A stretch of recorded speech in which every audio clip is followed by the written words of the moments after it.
প্রশ্নে দেওয়া আছে কোনো সংখ্যা ওই সংখ্যার 25% অপেক্ষা 60 বেশি। সংখ্যাটি কত? ধরি সংখ্যাটি x,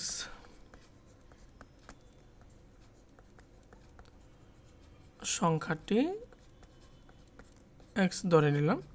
তাহলে শর্ত মতে x থেকে যদি আমরা x এর 25% বাদ দেই তবে আমরা পাবো কি 60 পেয়ে যাব, অপেক্ষা 60 বেশি। এখন x এর মান বের করে নেই, বা x minus 25x divided by কত হবে 100 ইকুয়াল 60,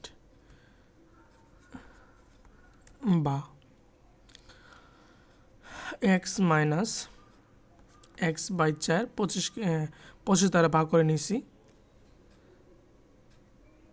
ইকুয়াল 60, বা লসাগু 4 হয়ে যাবে। তাহলে 4x থেকে যদি x বাদ দিই 3x ইকুয়াল 60, বা 3x ইকুয়াল 424 240 ডিভাইডেড বাই 3, 3 8 24 80। অতএব সংখ্যাটি হলো 80।